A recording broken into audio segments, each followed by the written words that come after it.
웨스트민스터 신앙고백 대요리문답 기독교 교리회담 평론 98번 99번에 대해서 말씀을 드려보겠습니다. 98번에 어디에 도덕법이 요약되어 포함되어 있는가 라는 질문에 답은 도덕법은 10계명에 요약되어 포함되어 있다. 이는 신의 산상에서 하나님의 음성으로 이르시고 두 석판에 친히 써준 것으로 출애굽기 20장에 기록되어 있다. 첫 4계명에는 하나님께 대한 우리의 의무가 포함되어 있으며 나머지 6계명에는 사람에 대한 우리의 의무가 포함되어 있다. 도덕법이 계명으로서 새겨진 두 돌파는 두 분에 걸쳐 새겨지게 되었다라고 답을 하고 있습니다. 처음의 두 돌파는 하나님이 친히 만드셔서 모세에게 주셨으나 두 번째 두 돌파는 모세가 만들어야 했던 것입니다. 첫 번째 돌파는 하나님 백성들이 반드시 지켜 행해야 할 것을 나타내었지만 두 번째 돌파는 백성들이 마음에 새겨 하나님의 뜻을 생각하고 행하도록 하신 것입니다.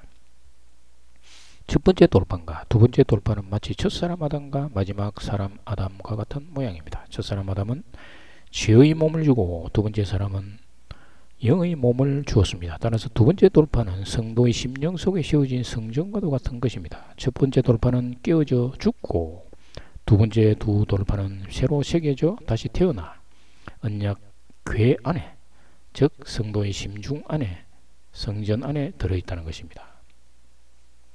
시편 40장 8절에서 나의 하나님이여 내가 주의 뜻 행하기를 즐기오니 주의 법이 나의 심중에 있나이다 하였나이다. 두 번째 돌파는 심중, 마음의 가운데 있다는 것입니다.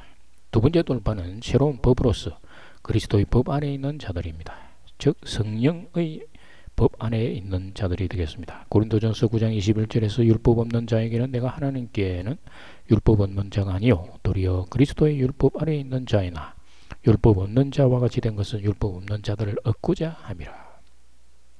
첫 번째 두 돌판이 주어졌는데 인간은 도무지 지킬 수 없음이 금송아지 사건을 통해서 나타난 것입니다. 그런데 그 가운데 하나님의 긍휼과 자비가 넘치게 됩니다. 그게 바로 두 번째 두 돌판인 것입니다. 그래서 두 번째 두 돌판과 함께 여호와의 이름이 선포되는 것입니다.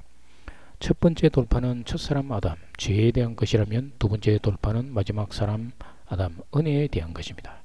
첫 번째 돌판은 십자가의 죽음이라면 두 번째 돌판은 부활을 의미하는 것입니다.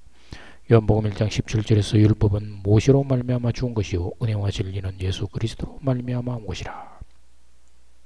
결론적으로 도덕법이라고 하는 계명의 내용이 처음 것은 돌판에 새겨 강제적으로 행하도록 한 것이나 두 번째 것은 돌판을 통해서 마음에 새겨서 하나님의 뜻을 분별하여 행동하라는 것입니다. 두 번째 두 돌판의 계명을 지킨다는 의미는 마음에 새긴다는 의미가 되겠습니다.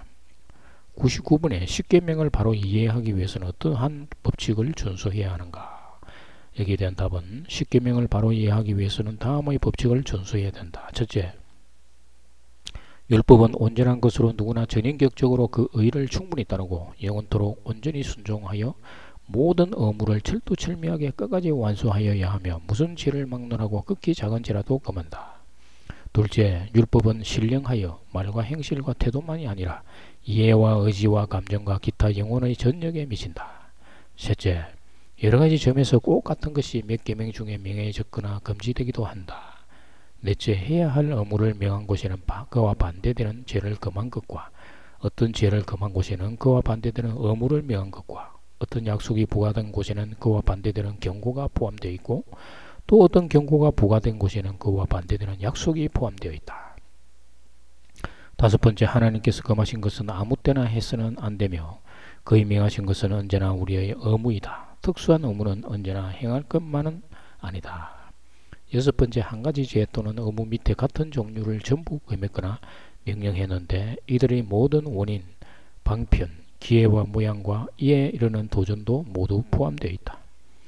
일곱 번째, 우리들에게 금했거나 명령된 일이라면 다른 사람들의 지위와 의무에 따라서 그들도 이를 피하거나 행하도록 도와줄 의무가 우리에게 있다. 여덟 번째, 다른 사람들에게 명령된 것도 우리의 지위와 사명에 따라 그들을 도와야 할 의무가 있고 그들에게 금한 일에도 저희와 동참하지 않도록 조심할 의무가 있다. 이렇게 말하고 있습니다.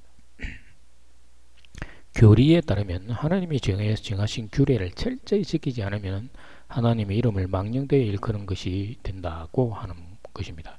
여기서 말하는 규례와 말씀과 행사는 의식법, 재판법, 도덕법을 구분해서 말하는 것이 아니라 총칭해서 말을 하는 것입니다. 교리는 의식법에서 폐했을지라도 도덕법에서는 여전히 율법과 규례와 말씀에 대해서 언급하고 있기 때문입니다.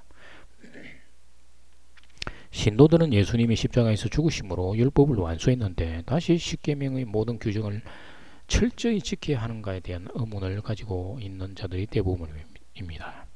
인간으로서는 도무지 지킬 수 없는 규정을 지켜야 하는지 아니면 안 지켜도 되는지 속으로 알고 있는 것입니다. 구약시대는 십계명의 규정을 철저히 지키도록 했습니다. 그러나 하나님이 그렇게 지시한 것은 너희들은 죄인들로서 이것을 완벽히 지킬 수 없는 존재라는 것을 깨닫게 해주십니다. 그래서 희생제물을 통해서 자신이 죄인임을 깨닫고 하나님께 부르짖으라는 것입니다. 그러나 신약시대에 들어와서 예수님이 율법에 대해서 십자가에서 죽으셨으므로 율법을 완수하셨으며 그리스도 안에 있는 자도 마찬가지로 율법에 대해서 죽은 자들이 되는 것입니다. 그래서 율법을 완수한 것으로 간주됩니다. 율법을 완수했는데 율법을 다시 규정에 따라서 지키려고 한다면, 행하고자 한다면 이전의 상태로 돌아가는 것이 되는 것입니다. 이전의 상태는 죄인의 상태가 되는 것입니다. 예수님이 이렇게 죄인된 상태에서 자유를 주었는데 왜 신도들은 다시 죄의 굴레로 들어와 율법의 명예를 쓰려고 하는가? 도덕법이든 십계명이든 이 규정을 통해서 하나님 말씀하시는 뜻을 생각해 보면 죄는 탐욕에서부터 비롯됨을 발견할 수 있습니다. 단순히 하나님의 명령을 어기는 것이 죄라고 생각한다면 하나님의 뜻을 이해하지 못하는 것입니다. 죄는 탐욕, 즉 하나님처럼 되고 싶은 마음으로부터 시작되는 것입니다. 규정 하나하나를 통해서 이것을 깨달아라 라는 것입니다. 따라서 이 모든 율법의 규정들을 다 외울 수는 없지만 대표적으로 표현된 십계명을 마음에 새겨 하나님의 뜻을 생각하는 것입니다. 그리고 성령의 조명을 받아서 행동하면 육적인 것에 마음을 뺏기지 않는다는 것입니다. 그리스도 안에 있는 자는 율법의 글자 조문에 벗어나 성령의 인도를 통해서 마음에 새긴 율법의 내용을 생각하면서 행동을 하게 되는 것입니다. 그래서 율법에 대해서 자유인이지만 율법을 완전히 폐한 것이 아니라 완성시키는 것입니다. 단지 글자 조문에 대해서 벗어난 것입니다. 영적 전쟁은 내 마음 안에서 이루어집니다. 육의 마음과 영의 마음이 전쟁인 것입니다. 육체 속에 있는 생각과 하늘에 안침받는 영의 생각이 날마다 전쟁을 하는 것입니다. 날마다 죽노라 라는 것을 기억하지 않으면 날마다 넘어지게 됩니다. 그래서 사탄의 가시가 성도에게 날아듭니다. 감사합니다.